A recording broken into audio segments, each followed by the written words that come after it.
ਕੀਤੀ ਹੈ ਕਿ ਜਿਹੜੇ NRIs ਆ ਕੇ ਬਸੇ ਨੇ, ਸਿਰਫ ਉਹਨਾਂ ਦਾ ਇੱਕ ਲੈਂਡ ਪੰਜਾਬ 'ਚ ਨਹੀਂ ਹੈਗਾ, ਉਹਨਾਂ ਦੀਆਂ ਜਿਹੜੀਆਂ ਆਪਣੀ ਰੂਟਸ ਹੈਗੀਆਂ ਉਹ ਉਧਰ ਕਨੈਕਟਡ ਨੇ। ਬੇਸ਼ੱਕ ਅਸੀਂ ਇਲੈਕਟਡ ਅਫੀਸ਼ੀਅਲ ਗੱਲ ਕਰੀਏ ਤਾਂ ਉਹਨਾਂ ਦੇ ਰੂਟਸ ਨੇ ਉਹ ਪੰਜਾਬ ਵਿੱਚ, ਇੰਡੀਆ ਵਿੱਚ ਹੈਗੀਆਂ ਨੇ। ਕੀ ਹੋ ਜਾਂਦਾ ਹੈ ਕਿ ਜਦੋਂ ਕੈਨੇਡਾ ਦਾ ਯੂਥ ਅਸੀਂ ਦੇਖ ਰਹੇ ਹਾਂ, ਕੈਨੇਡਾ ਦੇ ਸੀਨੀਅਰਸ ਅਸੀਂ ਦੇਖ ਰਹੇ ਹਾਂ ਜਿਹੜੇ ਪੰਜਾਬ ਤੋਂ, ਇੰਡੀਆ ਤੋਂ ਆਏ ਨੇ, ਉਹ ਹਰ ਵੀਕਐਂਡ ਤੇ ਜਦੋਂ ਰੈਲੀ ਕਰਦੇ ਨੇ, ਪ੍ਰੋਟੈਸਟ ਕਰਦੇ ਨੇ ਜਾਂ ਫੂਡ ਡਰਾਈਵਸ ਕਰ ਰਹੇ ਨੇ, ਵੱਖ-ਵੱਖ ਤਰੀਕੇ ਨਾਲ, ਵੱਖ-ਵੱਖ ਜ਼ਰੀਏ ਨਾਲ ਆਪਣੀ ਇੱਕ ਆਵਾਜ਼ ਦਾ ਸਮਰਥਨ ਦੇ ਰਹੇ ਨੇ ਕਿਸਾਨਾਂ ਨੂੰ, ਤਾਂ ਫਿਰ ਇਲੈਕਟਡ ਅਫੀਸ਼ੀਅਲਸ ਦੀ ਜ਼ਿੰਮੇਵਾਰੀ ਵੀ ਬਣਦੀ ਹੈ। ਪਰ ਹੁਣ ਜਦੋਂ ਤੁਸੀਂ ਉਹਨਾਂ ਨੂੰ ਲੈਟਰ ਲਿਖੀ ਹੈ, ਕਿ ਤੁਹਾਨੂੰ ਕੋਈ ਰਿਸਪੌਂਸ ਆਉਣਾ ਸ਼ੁਰੂ ਹੋਇਆ? ਦੇਖੋ ਇਸ ਵਕਤ ਪੈਂਡੈਮਿਕ ਕਰਕੇ ਵੀ ਸਾਰਿਆਂ ਦੇ ਆਫਿਸ ਵਗੈਰਾ ਤਾਂ ਇੰਨੇ ਐਕਟਿਵ ਨਹੀਂ ਹੈਗੇ ਉਹ, ਪਰ ਉਹਨਾਂ ਦੇ ਆਟੋ ਰਿਸਪੌਂਸਸ ਆ ਰਹੇ ਨੇ, ਠੀਕ ਹੈ। ਪਰ ਇਸ ਤੋਂ ਪਹਿਲਾਂ ਮੈਂ ਤਕਰੀਬਨ 5-6 ਬੰਦਿਆਂ ਨਾਲ ਪਹਿਲਾਂ ਪਰਸਨਲੀ ਵੀ ਗੱਲ ਕੀਤੀ ਹੈ। ਦੇ ਵਰ ਵੈਰੀ ਇੰਗੇਜਿੰਗ, ਵੈਰੀ ਪੋਜ਼ਿਟਿਵ। ਪਰ ਕਈ ਵਾਰੀ ਪੋਲੀਟੀਕਲ ਬੰਦਿਆਂ ਨੂੰ ਇਹ ਹੁੰਦਾ ਵੀ ਮੈਂ ਕਿਤੇ ਕੋਈ ਐਸੀ ਡਿਸਐਡਵਾਂਟੇਜ ਪੋਜੀਸ਼ਨ ਤੇ ਨਾ ਆ ਜਾ ਆਹ ਕੰਮ ਕਰਕੇ, ਹੈ ਨਾ। ਸੋ ਮੈਂ ਉਹਨਾਂ ਨੂੰ ਉਹਦੇ ਆਰਗੂਮੈਂਟ ਇਹੀ ਹੈ ਵੀ ਜੇ ਸਾਰੇ ਜਣੇ ਤੁਸੀਂ ਆਉਨੇ ਹੋ, ਸਾਰੇ ਇੱਕੋ ਪਲੇਟਫਾਰਮ ਤੇ ਆ, ਜੇ ਇਸ ਚੀਜ਼ ਦਾ ਨੁਕਸਾਨ ਹੋਏਗਾ ਤਾਂ ਸਾਰਿਆਂ ਨੂੰ ਹੀ ਹੋਏਗਾ, ਜੇ ਇਸ ਚੀਜ਼ ਦਾ ਫਾਇਦਾ ਹੋਏਗਾ ਫਿਰ ਵੀ ਸਾਰਿਆਂ ਨੂੰ ਹੀ ਹੋਏਗਾ। ਇਸ ਕਰਕੇ ਤੁਸੀਂ ਇੱਕੋ ਲੈਵਲ ਪਲੇਇੰਗ ਫੀਲਡ ਹੈ ਤੁਹਾਡੇ ਵਾਸਤੇ। ਤੇ ਤੁਹਾਡੇ ਇਹ ਤੁਹਾਨੂੰ ਇਹਦਾ ਐਡਵਾਂਟੇਜ ਇਹ ਹੈ, ਜਦੋਂ ਤੁਸੀਂ ਨੈਕਸਟ ਟਾਈਮ ਜਦੋਂ ਜਾਓਗੇ ਦੁਬਾਰਾ ਹੈਲਪ ਲੈਣ ਲੋਕਾਂ ਤੋਂ, ਤੁਸੀਂ ਉਹਨਾਂ ਨੂੰ ਕਹਿ ਸਕਦੇ ਆ ਆਪਣੀ ਛਾਤੀ ਚੌੜੀ ਕਰਕੇ ਵੀ ਮੈਂ ਉਹਦੇ ਵਾਸਤੇ ਖੜਾ ਸੀਗਾ ਉਦੋਂ, ਹੈ ਨਾ। ਜੇ ਤੁਸੀਂ ਹੁਣ ਇਸ ਤੇ ਨਾ ਕਰੋਗੇ। ਪ੍ਰਧਾਨ ਮੰਤਰੀ ਜਸਟਿਨ ਟਰੂਡੋ ਨੇ ਹੀ ਇਸ ਸੰਬੰਧੀ ਉਹਨਾਂ ਨੇ ਵੀ ਇੱਕ ਬਿਆਨ ਦਿੱਤਾ ਸੀ। ਉਹਨਾਂ ਨੇ ਸ਼ਾਂਤਮਈ ਢੰਗ ਨਾਲ ਪ੍ਰੋਟੈਸਟ ਜਿਹੜੇ ਕਰ ਰਹੇ ਨੇ, ਉਹਨਾਂ ਨੂੰ ਪੂਰਾ ਹੱਕ ਹੈਗਾ ਪ੍ਰੋਟੈਸਟ ਕਰਨ ਦਾ। ਹਿਊਮਨ ਰਾਈਟਸ ਦਾ ਵੀ ਉਹਨਾਂ ਨੇ ਜ਼ਿਕਰ ਕੀਤਾ। ਤਾਂ ਅਜਿਹੇ ਵਿੱਚ ਫਿਰ ਆਪਣੇ ਅਫੀਸ਼ੀਅਲਸ ਕਿਉਂ ਨਹੀਂ ਅੱਗੇ ਆਉਂਦੇ? ਇਹ ਵੀ ਇੱਕ ਸਵਾਲ ਬਣਦਾ ਹੈ। ਹਾਂਜੀ ਹਾਂ, ਇਹ ਸਾਡਾ, ਦੇਖੋ ਸਾਡਾ ਫਰਜ਼ ਬਣਦਾ ਉਹਨਾਂ ਨੂੰ ਉਸ ਸੋਚ ਵਿੱਚੋਂ ਕੱਢਣਾ ਵੀ ਇਹ ਕਿਉਂ ਜ਼ਰੂਰੀ ਹੈ ਸਾਡੇ ਵਾਸਤੇ। ਕਿਉਂਕਿ ਉਹਨਾਂ ਨੂੰ ਇਹ ਵੀ ਜਿਹੜੇ ਪੋਲੀਟੀਕਲ ਬੰਦੇ ਹੁੰਦੇ ਨੇ ਪਹਿਲਾਂ ਦੇਖਦੇ ਵੀ what is the consensus of the people, are the majority of the people are asking. So ਅਸੀਂ ਉਹਨਾਂ ਨੂੰ ਇਸ ਸਟੈਪ ਦੇ ਨਾਲ ਜਗਾ ਰਹੇ ਹਾਂ। ਪਰ ਨਾਲੇ ਦੇਖੋ ਇਹ ਵੀ ਇੱਕ ਪਲੇਟਫਾਰਮ ਇਹਨਾਂ ਵਾਸਤੇ ਅਸੀਂ ਤਿਆਰ ਇੱਕ ਕਿਸਮ ਦਾ ਕਰ ਰਹੇ ਹਾਂ। ਤੇ ਅੱਜ 42 ਬੰਦੇ 40 ਬੰਦੇ ਇਕੱਠੇ ਹੋ ਕੇ ਇੱਕ ਜਿਹੜੀਆਂ ਕਾਮਨ ਚੀਜ਼ਾਂ ਨੇ ਉਹਦੇ ਵਾਸਤੇ ਇਕੱਠੇ ਆਵਾਜ਼ ਚਲਾਉਂਦੇ ਨੇ, ਕੱਲ੍ਹ ਨੂੰ ਕੋਈ ਹੋਰ ਵੀ ਇਸ਼ੂ ਹੋ ਸਕਦਾ, ਉਹਨਾਂ ਵਾਸਤੇ ਇੱਕ ਕਾਰਨ ਬਣ ਜਾਏਗਾ। ਦੇਖੋ ਮੈਂ ਤਾਂ ਇਹ ਵੀ ਕਹਾਂਗਾ ਵੀ ਲੋਕਾਂ ਨੂੰ ਵੰਡਣ ਦੀ ਬਜਾਏ, ਜਿਵੇਂ ਦੀਵਾਲੀ ਹੈ, ਗੁਰਪੁਰਬ ਹੈ, ਹੋਰ ਕੋਈ ਜਿਹੜੇ ਆਪਣੇ ਕਾਮਨ ਤਿਉਹਾਰ ਨੇ, ਇਹ ਤਾਂ ਹੈ ਨਹੀਂ ਵੀ NDP ਦੀ ਦੀਵਾਲੀ ਅਲੱਗ ਹੈ ਤੇ ਲਿਬਰਲ ਦੀ ਅਲੱਗ ਹੈ, ਦੂਜੀ ਅਲੱਗ ਹੈ। ਤੁਸੀਂ ਸਮਾਂ ਤੇ ਆਪਣੀ ਕਮਿਊਨਿਟੀ ਨੂੰ ਚੰਗਾ ਮਹਿਸੂਸ ਕਰਾਉਣ ਵਾਸਤੇ ਆਟੋਆ ਦੇ ਵਿੱਚ ਸਾਰੇ ਜਣੇ ਇਕੱਠੇ ਮਨਾਓ, ਹੈ ਨਾ। ਰਾਦਰ ਦੈਨ ਇਕੱਲੇ ਬਣਾਉਂਦੇ ਆ। ਆਪਦੀ ਜਿਹੜੀ ਹੈ ਜਿਹੜੇ ਤੁਹਾਡੇ ਵੋਟ ਬੈਂਕ ਆ ਜੇ ਕਿਵੇਂ ਉਹਨੂੰ ਕੇਟਰ ਕਰਦੇ ਆ, ਤੁਸੀਂ ਲੋਕਾਂ ਨੂੰ ਕੇਟਰ ਕਰੋ। ਉਹਦੇ ਨਾਲ ਕੀ ਹੁੰਦਾ ਵੀ ਕਮਿਊਨਿਟੀ ਹੈ ਨਾ, ਇੱਕ ਤਾਂ ਉਹਨਾਂ ਨੂੰ ਇੱਕ ਚਾਂਸ ਮਿਲ ਜਾਂਦਾ ਇਕੱਠੇ ਗੱਲ ਕਰਨ ਦਾ। ਹੁਣ ਦੇਖੋ ਜਿਹੜਾ ਅੰਦੋਲਨ ਆਪਣੇ ਉੱਥੇ ਚੱਲ ਰਿਹਾ, ਇਹ ਸੈਂਟੀਮੈਂਟ ਨੇ ਜਨਤਾ ਇਕੱਠੀ ਕਰਤੀ ਨਾ, ਹੈ ਨਾ।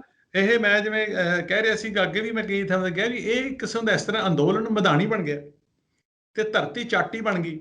ਪੰਜਾਬੀਆਂ ਦੇ ਜਿਹੜੇ ਇਮੋਸ਼ਨਸ ਨੇ, ਮਾੜੀਆਂ ਚੰਗੀਆਂ ਗੱਲਾਂ ਵੀ ਆਹ ਹੋ ਗਿਆ ਜੀ, ਚਿੱਟਾ ਹੋ ਗਿਆ, ਇਹ ਹੋ ਗਿਆ, ਉਹ ਇੱਕ ਦਹੀਂ ਬਣ ਗਿਆ। ਤੇ ਉਹ ਜਿਹੜਾ ਮਧਾਣੀ ਆ ਉਹ ਦਹੀਂ ਨੂੰ ਰਿੜਕ ਰਹੀ ਹੈ। ਉਹ ਜਿਹੜਾ ਆਮ ਤੌਰ ਤੇ ਮਧਾਣੀ ਦੇ ਦੋ, ਜਿਹੜਾ ਨੇਤਾ ਹੁੰਦਾ ਉਹਦੇ ਦੋ ਐਂਡ ਹੁੰਦੇ ਨੇ, ਇਹਦੇ ਲੱਖਾਂ ਹੀ ਐਂਡ ਨੇ। ਕੋਈ ਬੰਦਾ ਨਿਊਜ਼ੀਲੈਂਡ 'ਚ ਬੈਠਾ ਖਿੱਚੀ ਜਾਂਦਾ, ਉਹ ਜਿਹੜੀ ਮਧਾਣੀ ਖਿੱਚੀ ਜਾਂਦੀ। ਉਹ ਜਿਹੜੀ ਪੰਜਾਬੀਆਂ ਦਾ ਅਸਲੀ ਹੋਸ਼ ਜੋਸ਼ ਤੇ ਸੋਚ ਆ, ਚੰਗੀ ਜਿਹੜੀ ਆਪਣੀ ਚੰਗਿਆਈ ਹੈ, ਅੱਗੇ ਬੁਰਿਆਈ ਲੋਕਾਂ ਨੂੰ ਦਿਖਾਈ ਜਾ ਰਹੀ ਸੀ, ਹੁਣ ਸਮਾਂ ਤੇ ਬੁਰਿਆਈ ਦੀ ਸਿੱਟਣ ਦੀ ਕੋਸ਼ਿਸ਼ ਕੀਤੀ ਜਾਂਦੀ ਹੈ ਵੀ ਖਾਲਿਸਤਾਨੀ ਹੈ ਜੀ, ਫਲਾਣਾ ਤੇ ਹੋਗਾ। ਪਰ ਮੱਖਣ ਜਿਹੜਾ ਨਿਕਲ ਰਿਹਾ ਉਹ ਲੋਕਾਂ ਦੇ ਸਾਹਮਣੇ ਆ ਰਿਹਾ ਵੀ ਇਹ ਤਾਂ ਬੜੇ ਵਧੀਆ ਬੰਦੇ ਨੇ, ਇਹਨਾਂ ਦੀ ਹਿਸਟਰੀ ਕਿੰਨੀ ਹੈ, ਸਾਡੇ ਜਿਹੜੇ ਗੁਰੂ ਨੇ ਉਹਨਾਂ ਨੇ ਕੀ ਕੀਤਾ ਹੋਇਆ, ਸਾਡੀ ਕਿੰਨੀ ਵਾਰੀ ਅਸੀਂ ਦਿੱਲੀ ਜਿੱਤੀ ਹੋਈ ਹੈ, ਕਿਉਂ ਜਿੱਤੀ ਹੋਈ ਹੈ, ਕਿਵੇਂ ਅਸੀਂ ਦਿੱਲੀ, ਦੇਖੋ ਤੁਸੀਂ ਲਾਖੋ ਬਗੇਲ ਸਿੰਘ ਹੋਣਾ ਨੇ ਇੰਨੇ ਪਾਵਰਫੁਲ ਬੰਦੇ ਸੀਗੇ, ਜਿਹੜੀਆਂ ਮਿਸਲਾਂ ਆਪਸ ਵਿੱਚ ਹੀ ਲੜਦੀਆਂ ਸੀ। ਜਦੋਂ ਦਿੱਲੀ ਤੇ ਕਰਨਾ ਸੀ ਅਟੈਕ ਤਾਂ ਸਾਰੇ ਜਣੇ ਇਕੱਠੇ ਹੋ ਗਏ, ਜਾ ਕੇ ਗਰਦਨ ਦੇ ਉੱਤੇ ਤਲਵਾਰ ਰੱਖ ਲਈ। ਉਦੋਂ ਬਾਅਦ ਦੇਖ ਲਓ ਇੱਕ ਮੁਸਲਮਾਨ ਰਾਜੇ ਦੇ ਸਹਾਰਨਪੁਰ ਦੀ ਜਿਹੜੀ ਰਾਣੀ ਹੈ, ਉਹਨੂੰ ਆਪਣੀ ਭੈਣ ਬਣਾਇਆ। ਉਹਦੀ ਭੈਣ ਉਸ ਨੂੰ ਰੱਖੜੀ ਵਾਲੇ ਦਿਨ ਉਹਦੇ ਕਹਿਣ ਦੇ ਉੱਤੇ ਦਿੱਲੀ ਦੁਆਰਾ ਦਾਨ ਕਰਤੀ। ਸੋ ਸਾਡੀ ਤਾਂ ਹਿਸਟਰੀ ਬੜੀ ਹੈ ਵੀ ਅਸੀਂ ਕਦੇ ਵੀ ਕੋਈ ਵੀ ਕੰਮ ਜਿਹੜਾ ਇਹੋ ਜਿਹਾ ਕਰਦੇ ਹਾਂ, ਕੋਈ ਕਿਸੇ ਚੀਜ਼ ਨੂੰ ਹਥਿਆਉਣ ਵਾਸਤੇ ਜਾਂ ਉੱਥੇ ਉਹਨੂੰ ਰੋਕਣ ਵਾਸਤੇ ਜਾਂ ਉੱਥੇ ਬਹਿਣ ਵਾਸਤੇ ਜਾਂ ਉਹਨੂੰ ਉਹਦੇ ਕੋਲ ਰੂਲ ਕਰਨ ਵਾਸਤੇ ਨਹੀਂ ਕਰਦੇ। ਅਸੀਂ ਤਾਂ ਸੱਚ ਤੇ ਖੜਨ ਵਾਲੇ ਬੰਦੇ ਆ। ਇਹ ਸਾਰਾ ਆ ਰਿਹਾ ਹੈਗਾ। ਤੇ ਇਸ ਕਰਕੇ ਇਹਦੇ ਨਾਲ ਵੀ ਤੁਸੀਂ ਇੱਥੋਂ ਦੀ ਪਾਪੂਲੇਸ਼ਨ ਨੂੰ ਇੱਕ ਤੁਹਾਡੇ ਕੋਲ ਬਹੁਤ ਵੱਡਾ ਮੌਕਾ ਹੈਗਾ ਦੱਸਣ ਦਾ ਵੀ ਪੰਜਾਬੀ ਜਿਹੜੀ ਕਮਿਊਨਿਟੀ ਹੈ ਇਹਨੂੰ ਮੇਨ ਸਟ੍ਰੀਮ ਦੇ ਵਿੱਚ ਲੈ ਕੇ ਆਉਣਾ। ਜੇ ਇੱਥੇ ਅਸੀਂ ਆਪਣੇ ਜਿਹੜੇ ਛੋਟੇ ਸੈਂਡ ਬਾਕਸ ਆ ਉਹਦੇ ਵਿੱਚ ਤਾਂ ਅਸੀਂ ਗੱਲ ਇਹਦੀ ਹੋ ਰਹੀ ਹੈ ਬਹੁਤ। ਜਸਟ ਇਮੈਜਿਨ ਜੇ ਇਹ 42 ਦੇ 42 ਬੰਦੇ ਇੱਕ ਥਾਂ ਇਕੱਠੇ ਹੋ ਕੇ ਕਰਕੇ ਤੇ ਇਹ ਐ ਕਹਿ ਦੇਣ ਵੀ ਅਸੀਂ ਦੇਖ ਕਿੰਨੀ ਆਪਣੀ ਉਸਤਤ ਹੋਏਗੀ ਸਾਰੀ ਦੁਨੀਆ ਦੇ ਵਿੱਚ, ਕੱਲੀ ਇੱਥੇ ਕੈਨੇਡਾ 'ਚ ਨਹੀਂ ਵੀ ਉੱਥੋਂ ਕੈਨੇਡਾ ਵਾਲਿਆਂ ਨੇ ਆਹ ਕੀਤਾ। ਇਸ ਕਰਕੇ ਇਹ ਸਾਡੀ ਕੋਸ਼ਿਸ਼ ਹੈ। ਤੇ ਇਹ ਕੋਸ਼ਿਸ਼ ਮੇਰਾ ਖਿਆਲ ਹੈ, ਦੇਖੋ ਜੇ 40 ਬੰਦੇ ਨੇ ਉਹਦੇ ਵਿੱਚੋਂ ਜੇ ਇੱਕ ਵਾਰੀ 15-20 ਬੰਦੇ ਵੀ ਆ ਜਾਣ ਦੈਟ ਇਜ਼ ਫਾਈਨ, ਦੂਸਰੇ ਬੰਦੇ ਫਿਰ ਆਪਣੇ ਆਪ ਆ ਜਾਣਗੇ, ਕਿਉਂਕਿ ਮੈਨੂੰ ਪਤਾ ਵੀ ਇੰਟੈਂਟ ਤਾਂ ਸਾਰਿਆਂ ਦੀ ਹੁੰਦੀ ਹੈ ਵੀ ਅਸੀਂ ਚੰਗੇ ਕੰਮ ਦੇ ਵਿੱਚ ਹਿੱਸਾ ਲਈਏ, ਪਰ ਉਹ ਕਈ ਵਾਰੀ ਉਹਨਾਂ ਦੀ ਜਿਹੜੀ ਜਿਹੜੀ ਹੈਗਾ ਨਾ ਹਿਸਾਬ ਕਿਤਾਬ ਲਾਉਣ ਦੇ ਵਿੱਚ ਉਹਨਾਂ ਨੂੰ ਪਤਾ ਨਹੀਂ ਲੱਗਦਾ ਵੀ ਇਹ ਸਾਡੇ ਵਾਸਤੇ ਫਾਇਦੇ 'ਚ ਹੈ ਨੁਕਸਾਨ ਦੇ ਵਿੱਚ ਹੈ। ਤੇ ਸਾਡਾ ਇਹ ਫਰਜ਼ ਬਣਦਾ ਜਿਹੜੀ ਕਮਿਊਨਿਟੀ ਦੇ ਸਿਰ ਕੱਢ ਬੰਦੇ ਲਾ ਲਓ ਆਪਣੇ ਨੂੰ ਆਊਟ ਆਫ ਗ੍ਰੈਟੀਚਿਊਡ, ਨਾ ਕਿ ਮੈਂ ਕੋਈ ਕੁਝ ਬਣਨਾ ਹੈਗਾ, ਆਊਟ ਆਫ ਗ੍ਰੈਟੀਚਿਊਡ ਵੀ ਇਸ ਮੁਲਕ ਨੇ ਸਾਨੂੰ ਇੰਨਾ ਕੁਝ ਦਿੱਤਾ ਹੋਇਆ, ਇੰਨੀ ਤਾਕਤ ਦਿੱਤੀ ਹੈ ਕਿ ਮੇਰੀ ਰੋਜ਼ੀ ਰੋਟੀ ਦੇ ਵਿੱਚ ਕੋਈ ਵੀ ਇੰਡੀਆ ਦਾ ਬੰਦਾ ਜਾਂ ਇੱਥੋਂ ਦਾ ਬੰਦਾ ਜਿਹੜਾ ਪਾਵਰਫੁਲ ਆ, ਭਾਵੇਂ ਸਿਆਸੀ ਹੋਵੇ, ਭਾਵੇਂ ਪੈਸੇ 'ਚ ਹੋਵੇ, ਭਾਵੇਂ ਉਂਝ ਹੋਵੇ, ਉਹ ਵਿਘਨ ਨਹੀਂ ਪਾ ਸਕਦਾ। ਤੇ ਉਹ ਨਾ ਵਿਘਨ ਪਾਉਣ ਕਰਕੇ ਤਾਂ ਮੈਨੂੰ ਐ ਲੱਗਦਾ ਵੀ ਮੈਂ ਇੱਥੇ ਆਪਣਾ ਸੱਚ ਜਿਹੜਾ ਚੰਗੀ ਤਰ੍ਹਾਂ ਬੋਲ ਸਕਦਾ ਤੇ ਇਹਨਾਂ ਨੂੰ ਆਪਣੇ ਹਲੂਣਾ ਵੀ ਦੇ ਸਕਦਾ, ਥੋੜਾ ਜਿਹਾ ਹਲੂਣਾ ਜੇ ਜ਼ਿਆਦਾ ਦੇਣਾ ਪੈ ਗਿਆ ਉਹ ਵੀ ਦੇ ਸਕਦਾ। ਤੇ ਇਸ ਕਰਕੇ ਇਹ ਸਾਡੀ ਕੋਸ਼ਿਸ਼ ਹੈ, ਇਹਦੇ ਵਿੱਚ ਹੋਰ ਕੋਈ ਨਹੀਂ। ਇਹ ਮੈਂ ਇਹ ਨਹੀਂ ਇਕੱਲਾ ਨਹੀਂ ਹੈ, ਮੇਰੇ ਬਹੁਤ ਯੰਗ ਬੰਦੇ ਜਿਹੜੇ ਇਸ ਤਰ੍ਹਾਂ ਮੇਰੇ ਨਾਲ ਨੇ, ਜਿਹੜੇ ਅੰਕਲ ਵੀ ਆ, ਤੁਸੀਂ ਆਹ ਕਰੋ ਆਹ ਕਰੋ, ਕਿਉਂਕਿ ਮੂਹਰੇ ਲੱਗਣਾ ਕਿ ਬੜੀ ਔਖਾ ਹੁੰਦਾ, but I am willing to take that whatever I have to sort of deal with this. And ਇਹ ਕਰਕੇ ਜਿਹੜੀ ਇਹਦੇ ਵਿੱਚ ਇੰਟੈਂਟ ਇਹੀ ਹੈ ਵੀ ਮੈਂ ਚਾਹੁੰਦਾ ਕਿ ਅਸੀਂ ਜਿਹੜੇ ਉੱਥੇ ਬੈਠੇ ਬੰਦੇ ਨੇ ਉਹਨਾਂ ਨੂੰ ਐ ਲੱਗੇ ਵੀ ਕੈਨੇਡਾ ਤੋਂ ਇੱਕ ਐਡੀ ਵੱਡੀ ਆਵਾਜ਼ ਆਈ ਹੈ ਮੇਰੀ ਕਮਿਊਨਿਟੀ ਦੀ, ਉਹਨਾਂ ਦੇ ਇਲੈਕਟਡ ਅਫੀਸ਼ੀਅਲ ਦੇ ਦੌਰਾਨ, ਉਹਨਾਂ ਦੇ ਰਾਹੀਂ, ਵੀ ਯਾਰ ਉਹ ਸਾਡਾ ਖਿਆਲ ਕਰ ਰਹੇ ਨੇ, ਸਾਡੀ ਵੈਲਬੀਇੰਗ ਦਾ, ਤੇ ਉਹਨਾਂ ਨੂੰ ਹੌਸਲਾ ਹੁੰਦਾ। ਜਿਵੇਂ ਸਪੋਰਟ ਦੀ ਤੁਸੀਂ ਵੀ ਗੱਲ ਕੀਤੀ, ਕੈਨੇਡਾ ਦਾ ਸਪੋਰਟ ਅਸੀਂ ਵੀ ਦੇਖ ਰਹੇ ਹਾਂ ਕਿ ਸਿਰਫ ਟੋਰਾਂਟੋ ਨਹੀਂ, ਵੈਨਕੂਵਰ, ਕੈਲਗਰੀ, ਓਟਵਾ ਕਿਤੇ ਵੀ ਹੋਏ, ਕੋਈ ਵੀ ਹਰ ਵੀਕਐਂਡ ਤੇ ਅਸੀਂ ਦੇਖਦੇ ਹਾਂ ਕਿ ਰੈਲੀ ਹੁੰਦੀ ਹੈ, ਪ੍ਰੋਟੈਸਟ ਹੁੰਦੇ ਹੈ, ਫੂਡ ਡਰਾइव्स हो रही हैं, या फिर मोटरसाइकिल क्लब वाले हैं जो एक कॉन्सुलेट ऑफिस ਦੇ ਬਾਹਰ ਪ੍ਰੋਟੈਸਟ ਕਰ ਰਹੇ हैं। हर कोई अपने अपने तरीके ਨਾਲ ਪ੍ਰੋਟੈਸਟ ਹੈ। ਗੱਡੀਆਂ ਤੇ ਅਸੀਂ ਦੇਖ ਰਹੇ ਹਾਂ ਕਿ ਫਲਾਇਰਸ ਲੱਗੇ ਹੋਏ ਆ, ਸਟickers ਲੱਗੇ ਹੋਏ ਆ ਫਾਰਮਰ ਸਪੋਰਟ ਦੇ। ਹੁਣ ਤੁਸੀਂ ਇੱਕ ਇਨੀਸ਼ੀਏਟਿਵ ਲਿਆ, ਲੈਟਰ ਦਾ ਤੁਸੀਂ ਆਪਣੇ ਵੱਲੋਂ ਲਿਖੀ ਹੈ, ਹੁਣ ਤੁਸੀਂ ਕਮਿਊਨਿਟੀ ਨੂੰ ਆਪਣੇ ਵੱਲੋਂ ਕੀ ਅਪੀਲ ਕਰਨਾ ਚਾਹੁੰਦੇ ਹੋ? ਮੈਂ ਕਮਿਊਨਿਟੀ ਨੂੰ ਇਹੀ ਅਪੀਲ ਕਰਦਾ, ਉਹ ਲੈਟਰ ਹਾਲਾਂਕਿ ਮੇਰੇ ਅਕਾਊਂਟ ਤੋਂ ਗਿਆ ਹੋਇਆ, ਪਰ ਉਹਦੇ ਵਿੱਚ ਮੈਂ ਲਿਖਿਆ ਹੈ ਵੀ ਮੇਰਾ ਆਪਣਾ ਨਾਮ ਲਿਖਣ ਦੇ ਬਾਅਦ ਇਹ ਲਿਖਿਆ ਵੀ other concerned member of the community, ਹੈ ਨਾ। ਸੋ ਮੈਂ ਈਵਨ ਜਿਹੜੇ ਜਗਮੀਤ ਹੋਣਾ ਦੇ ਨਾਲ ਜਿਹੜੇ ਬੰਦੇ ਕੰਮ ਕਰਦੇ ਨੇ ਉਹਨਾਂ ਦੇ ਨਾਲ ਵੀ ਮੇਰਾ ਲਿੰਕ ਹੈ, ਉਹ ਉਹਨਾਂ ਦਾ ਵੀ ਇਹਦੇ ਵਿੱਚ ਯੋਗਦਾਨ ਹੈ। ਈਵਨ ਆਪਣੇ MP ਜਿਹੜੇ ਇੱਥੋਂ ਦੇ ਨੇ, ਮੈਂ ਹਾਲੇ ਕਿਸੇ ਦਾ ਨਾਂ ਨਹੀਂ ਲਊਂਗਾ, ਜਿਹੜੇ ਆਪਣੇ ਲਿਬਰਲ ਦੇ ਵੀ ਨੇ, ਉਹਨਾਂ ਨਾਲ ਵੀ ਮੇਰੀ ਗੱਲ ਹੋਈ ਹੋਈ ਆ, ਉਹਨਾਂ ਨੇ ਵੀ ਕਿਹਾ ਵੀ ਹਾਂ ਠੀਕ ਹੈ, ਇਹ ਬਹੁਤ ਵਧੀਆ ਗੱਲ ਹੈ, ਕਰਨਾ ਚਾਹੀਦਾ। ਤੇ ਜਿਹੜੇ ਇੱਥੋਂ ਦੇ ਕੰਜ਼ਰਵੇਟਿਵ MP ਨੇ, ਉਹਨਾਂ ਨਾਲ ਜਿਹੜੇ ਆਪਣੇ ਮਿਨਿਸਟਰ ਨੇ, ਉਹਨਾਂ ਨਾਲ ਵੀ ਮੇਰੀ ਗੱਲ ਹੋਈ ਹੈ। ਸੋ ਇਹ ਨਹੀਂ ਹੈ ਮੈਂ ਇਕੱਲਾ ਵੀ ਆ ਵੀ ਚਲੋ ਇੱਕ ਬੰਦੇ ਨੂੰ ਇਨੀਸ਼ੀਏਟਿਵ ਤਾਂ ਕਿਸੇ ਨੂੰ ਲੈਣਾ ਪੈਂਦਾ, ਪਰ ਅਦਰਵਾਈਜ਼ ਜਿਹੜੀ ਮੇਰੇ 'ਚ ਕੋਈ ਤਾਕਤ ਹੈ, ਜਿਹੜੀ ਬੋਲ ਰਹੀ ਹੈ, ਜਿਹੜਾ ਸੈਂਟੀਮੈਂਟ ਆ, ਉਹ ਮੇਰਾ ਇਕੱਲੇ ਦਾ ਨਹੀਂ ਹੈ, ਉਹ ਕਮਿਊਨਿਟੀ ਦਾ ਸੈਂਟੀਮੈਂਟ ਹੈ। ਅਪੀਲ ਮੈਂ ਇਹੀ ਕਰਨੀ ਹੈ ਇਹ ਸਾਰਿਆਂ ਨੂੰ ਵੀ ਆਪਣੀ ਆਪਣੀ ਜਗ੍ਹਾ ਦੇ ਉੱਤੇ ਤੇ ਤੁਸੀਂ ਜਿਹੜੇ ਤੁਹਾਡੇ ਰਿਪਰੈਜ਼ੈਂਟੇਟਿਵ ਨੇ, ਭਾਵੇਂ ਕਾਉਂਸਲਰ ਹੋਵੇ, ਭਾਵੇਂ ਤੁਹਾਡਾ MP ਹੋਵੇ, ਭਾਵੇਂ MLA ਹੋਵੇ, ਭਾਵੇਂ ਉਹ BC 'ਚ ਹੈ, ਭਾਵੇਂ ਅਲਬਰਟਾ ਦੇ ਵਿੱਚ ਹੈ, ਸੈਸਕਾਟੂਨ 'ਚ ਵੀ ਹੈਗੇ, ਆਪਣੇ ਮੈਨੀਟੋਬਾ 'ਚ ਵੀ ਹੈਗੇ ਨੇ, ਤੇ ਉਹ ਸਾਰਿਆਂ ਬੰਦਿਆਂ ਨੂੰ ਮੈਂ ਇਹ ਅਪੀਲ ਕਰਦਾ ਕਿ ਤੁਸੀਂ ਨਾ ਜ਼ਰੂਰ ਇੱਕ ਵਾਰੀ ਅੱਖਾਂ ਬੰਦ ਕਰਕੇ ਸੋਚੋ ਵੀ ਉਹਨਾਂ ਬੰਦਿਆਂ ਬਾਰੇ ਤੁਸੀਂ ਇੱਥੋਂ ਬੈਠੇ ਕੀ ਕਰ ਸਕਦੇ ਹੋ। ਇਹ ਸਭ ਤੋਂ ਵੱਡੀ ਗੱਲ ਆਪਾਂ ਕਰ ਸਕਦੇ ਹਾਂ। ਜਦ ਇੰਗਲੈਂਡ ਵਾਲੇ 34 ਬੰਦੇ ਇਕੱਠੇ ਹੋ ਗਏ ਐਸਾ ਕਰ ਸਕਦੇ ਨੇ, ਉਹਦੇ ਵਿੱਚ ਦੂਸਰੇ ਬੰਦੇ ਵੀ, ਮੈਂ ਤਾਂ ਇਹ ਕਹਾਂਗਾ ਇਹਨਾਂ 40 ਬੰਦਿਆਂ ਨੂੰ ਸਮਾਂ ਤੇ 40 ਬੰਦੇ ਦੂਜੇ ਵੀ ਲੈ ਕੇ ਆਉਣੇ ਚਾਹੀਦੇ ਆ ਵੀ ਅਸੀਂ ਇਕੱਲੇ ਨਹੀਂ ਹੈ। ਇੱਥੋਂ ਦੀ ਸਾਰੀ ਜਿਹੜੀ general public is very concerned about the wellbeing of that. So ਉਹ ਆਪਣੇ ਆਪਣੇ ਜਿੰਨਾ ਵੀ ਕੋਈ ਬੰਦਾ ਯੋਗਦਾਨ ਪਾ ਸਕਦਾ, ਉਹਨਾਂ ਨੂੰ ਇਹ ਦੱਸੋ ਵੀ ਇਹ ਚੀਜ਼ ਵਧੀਆ ਹੈਗੀ ਹੈ, ਅਸੀਂ ਇਹਦੇ ਵਿੱਚ ਐਗਰੀ ਕਰਦੇ ਹਾਂ, ਇਹਦੇ ਨਾਲ ਸਾਡੇ ਜਿਹੜਾ ਸੈਂਟੀਮੈਂਟ ਹੈ ਉਹ ਸਾਡੇ ਉੱਥੇ ਲੋਕਾਂ ਤੱਕ ਪਹੁੰਚੇਗਾ ਇਸ ਸਰਕਾਰ ਰਾਹੀਂ, ਜਿਨ੍ਹਾਂ ਨੇ ਉਹਨਾਂ ਦੇ ਜਿਹੜੇ ਹਾਈ ਕਮਿਸ਼ਨ ਆਫਿਸਰਸ ਨੇ, ਉਹ ਜਿਹੜੇ ਮਿਸ਼ਨ ਹੁੰਦੇ ਨੇ ਨਾ ਕਿਸੇ ਵੀ ਕੰਟਰੀ ਦੇ ਮਿਸ਼ਨ ਨੇ, ਉਹਨਾਂ ਦਾ ਕੰਮ ਹੀ ਇਹੀ ਹੁੰਦਾ ਵੀ ਜਿਹੜਾ ਇੱਕ ਤਾਂ ਚਲੋ ਉੱਥੋਂ ਦੇ ਲੋਕਾਂ ਦੀ ਗੱਲ ਇੱਥੇ ਇਹ ਦੱਸਣੀ, ਤੇ ਇੱਥੋਂ ਦੇ ਲੋਕਾਂ ਦੀ ਗੱਲ ਉਹਨੂੰ ਦੱਸਣੀ, ਕਿ ਤਾਂ ਕਿ ਉਹਨਾਂ ਦੀ ਜਿਹੜੀ ਸਰਕਾਰ ਹੈ ਉਹਨਾਂ ਨੂੰ ਫੈਸਲੇ ਕਰਨ ਦੇ ਵਿੱਚ ਥੋੜ੍ਹੀ ਜਿਹੀ ਸੁਖਾਲ ਪੈਦਾ ਹੋਵੇ, ਵਧੀਆ ਉਹਨਾਂ ਨੂੰ ਐਸਾ ਲੱਗੇ ਵੀ ਆਹ ਮੈਸੇਜ ਉੱਥੋਂ ਆ ਰਿਹਾ ਬੜਾ ਸਟਰੋਂਗ ਹੈ। ਭਾਵੇਂ ਉਹ ਸੋਚ ਦੂਜੇ ਪਾਸੇ ਵੀ ਰਹੇ ਹੋਣ, ਪਰ ਫਿਰ ਵੀ ਉਹ ਸਾਡੇ ਮੈਸੇਜ ਇੰਨੇ ਸਟਰੋਂਗ, ਅਸੀਂ ਡੈਮੋਕ੍ਰੈਟਿਕ ਕੰਟਰੀਆਂ, ਨਿਊਜ਼ੀਲੈਂਡ, ਆਸਟ੍ਰੇਲੀਆ, ਇੰਗਲੈਂਡ, USA ਦੇ ਦੇਖੋ ਕਾਂਗਰਸਮੈਨ ਜਿਹੜੇ ਵਾਈਟ ਹੈਗੇ ਨੇ, ਉਹ ਵੀ ਲਿਖੀ ਜਾਂਦੇ ਨੇ। ਜਦ ਉਹ ਲਿਖ ਸਕਦੇ ਨੇ, ਅਸੀਂ ਕਿਉਂ ਨਹੀਂ ਲਿਖ ਸਕਦੇ, ਹੈ ਨਾ। ਇਸ ਕਰਕੇ ਮੈਨੂੰ ਪਤਾ ਹੈ ਲੋਕਾਂ ਦੀ ਵੀਕਨੈਸਿਸ ਹੋ ਸਕਦੀਆਂ ਨੇ, ਕਿਸੇ ਨੇ ਵੀਜ਼ਾ ਲੈਣਾ, ਕਿਸੇ ਇਹ ਕਰਨਾ ਹੈ ਸਾਡੀ we have a nature, basic nature ਹੈ, we want to be associated with the power, we always have a hard time to break tie with the power, we have a hard time to become an obstacle or bring anybody in between ਜੇ ਕੋਈ ਇਹ powerful officers ਨੇ। ਪਰ that is okay, ਇਹ ਸਾਨੂੰ ਕੰਸਟੀਟਿਊਸ਼ਨ ਤੋਂ power ਮਿਲਣੀ ਚਾਹੀਦੀ ਹੈ। ਸਾਡੀ ਐਬਸੋਲੂਟ ਪਾਵਰ ਇਹੀ ਹੈ ਵੀ ਆਪਣਾ ਜਿਹੜਾ ਕੰਮ ਕਰਨ ਦੇ ਵਿੱਚ ਜਿਹੜਾ ਤੁਹਾਡਾ ਜਿਹੜੀ ਜੌਬ ਹੈ ਉਹਦੇ ਵਿੱਚ ਕੋਈ ਵੀ ਇੱਥੋਂ ਦੀ ਜਿੰਨੀ ਮਰਜ਼ੀ ਪਾਵਰਫੁਲ ਚੀਜ਼ ਹੋਵੇ ਉਹ ਕੋਈ ਵਿਘਨ ਨਹੀਂ ਪਾ ਸਕਦੀ।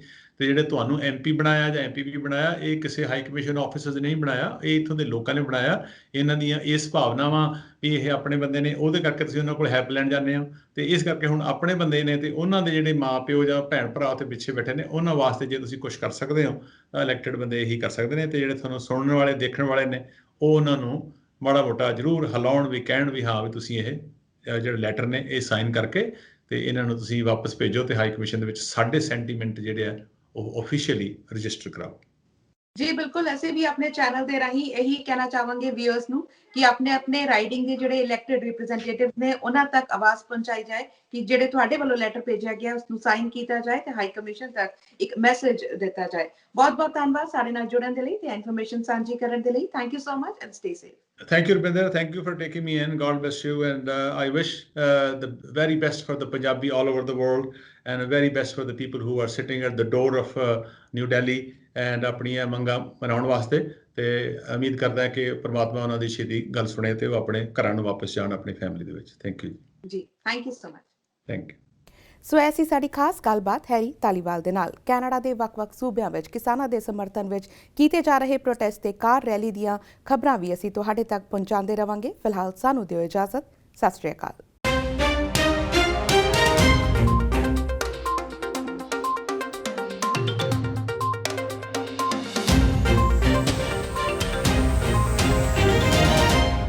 ਜਿਵੇਂ ਤੁਸੀਂ ਗੱਲ ਕੀਤੀ ਹੈ ਕਿ ਜਿਹੜੇ NRIs ਆ ਕੇ ਵਸੇ ਨੇ, ਸਿਰਫ ਉਹਨਾਂ ਦਾ ਇੱਕ ਲੈਂਡ ਪੰਜਾਬ 'ਚ ਨਹੀਂ ਹੈਗਾ, ਉਹਨਾਂ ਦੀਆਂ ਜਿਹੜੀ ਆਪਣੀ ਰੂਟਸ ਹੈਗੀਆਂ ਉਹ ਉਧਰ ਕਨੈਕਟਡ ਨੇ। ਬੇਸ਼ੱਕ ਅਸੀਂ ਇਲੈਕਟਡ ਅਫੀਸ਼ੀਅਲ ਦੀ ਗੱਲ ਕਰੀਏ ਤਾਂ ਉਹਨਾਂ ਦੇ ਰੂਟਸ ਨੇ ਉਹ ਪੰਜਾਬ ਵਿੱਚ, ਇੰਡੀਆ ਵਿੱਚ ਹੈਗੀਆਂ ਨੇ। ਕੀ ਹੋ ਜਾਂਦਾ ਹੈ ਕਿ ਜਦੋਂ ਕੈਨੇਡਾ ਦਾ ਯੂਥ ਅਸੀਂ ਦੇਖ ਰਹੇ ਹਾਂ, ਕੈਨੇਡਾ ਦੇ ਸੀਨੀਅਰਸ ਅਸੀਂ ਦੇਖ ਰਹੇ ਹਾਂ ਜਿਹੜੇ ਪੰਜਾਬ ਤੋਂ, ਇੰਡੀਆ ਤੋਂ ਆਏ ਨੇ, ਉਹ ਹਰ ਵੀਕਐਂਡ ਤੇ ਜਦੋਂ ਰੈਲੀ ਕਰਦੇ ਨੇ, ਪ੍ਰੋਟੈਸਟ ਕਰਦੇ ਨੇ ਜਾਂ ਫੂਡ ਡਰਾਈਵਸ ਕਰ ਰਹੇ ਨੇ, ਵੱਖ-ਵੱਖ ਤਰੀਕੇ ਨਾਲ, ਵੱਖ-ਵੱਖ ਜ਼ਰੀਏ ਨਾਲ ਆਪਣੀ ਇੱਕ ਆਵਾਜ਼ ਦਾ ਸਮਰਥਨ ਦੇ ਰਹੇ ਨੇ ਕਿਸਾਨਾਂ ਨੂੰ। ਤਾਂ ਫਿਰ ਇਲੈਕਟਡ ਅਫੀਸ਼ੀਅਲਸ ਦੀ ਜ਼ਿੰਮੇਵਾਰੀ ਵੀ ਬਣਦੀ ਹੈ। ਪਰ ਹੁਣ ਜਦੋਂ ਤੁਸੀਂ ਉਹਨਾਂ ਨੂੰ ਲੈਟਰ ਲਿਖੀ ਹੈ, ਕਿ ਤੁਹਾਨੂੰ ਕੋਈ ਰਿਸਪੌਂਸ ਆਉਣਾ ਸ਼ੁਰੂ ਹੋਇਆ? ਦੇਖੋ, ਇਸ ਵਕਤ ਪੈਂਡੈਮਿਕ ਕਰਕੇ ਵੀ ਸਾਰਿਆਂ ਦੇ ਆਫਿਸ ਵਗੈਰਾ ਤਾਂ ਇੰਨੇ ਐਕਟਿਵ ਨਹੀਂ ਹੈਗੇ ਉਹ, ਪਰ ਉਹਨਾਂ ਦੇ ਆਟੋ ਰਿਸਪੌਂਸਸ ਆ ਰਹੇ ਨੇ, ਠੀਕ ਹੈ। ਪਰ ਇਸ ਤੋਂ ਪਹਿਲਾਂ ਮੈਂ ਤਕਰੀਬਨ 5-6 ਬੰਦਿਆਂ ਨਾਲ ਪਹਿਲਾਂ ਪਰਸਨਲੀ ਵੀ ਗੱਲ ਕੀਤੀ ਹੈ। ਦੇ ਵਰ ਵੈਰੀ ਇੰਗੇਜਿੰਗ, ਵੈਰੀ ਪੋਜ਼ਿਟਿਵ। ਪਰ ਕਈ ਵਾਰੀ ਪੋਲੀਟੀਕਲ ਬੰਦਿਆਂ ਨੂੰ ਇਹ ਹੁੰਦਾ ਵੀ ਮੈਂ ਕਿਤੇ ਕੋਈ ਐਸੀ ਡਿਸਐਡਵਾਂਟੇਜ ਪੋਜੀਸ਼ਨ ਤੇ ਨਾ ਆ ਜਾ ਆਹ ਕੰਮ ਕਰਕੇ, ਹੈ ਨਾ। ਸੋ ਮੈਂ ਉਹਨਾਂ ਨੂੰ ਉਹਦੇ ਆਰਗੂਮੈਂਟ ਇਹੀ ਹੈ ਵੀ ਜੇ ਸਾਰੇ ਜਾਣੇ ਤੁਸੀਂ ਆਉਨੇ ਹੋ, ਸਾਰੇ ਇੱਕੋ ਪਲੇਟਫਾਰਮ ਤੇ ਆ, ਜੇ ਇਸ ਚੀਜ਼ ਦਾ ਨੁਕਸਾਨ ਹੋਏਗਾ ਤਾਂ ਸਾਰਿਆਂ ਨੂੰ ਹੀ ਹੋਏਗਾ, ਜੇ ਇਸ ਚੀਜ਼ ਦਾ ਫਾਇਦਾ ਹੋਏਗਾ ਫਿਰ ਵੀ ਸਾਰਿਆਂ ਨੂੰ ਹੀ ਹੋਏਗਾ।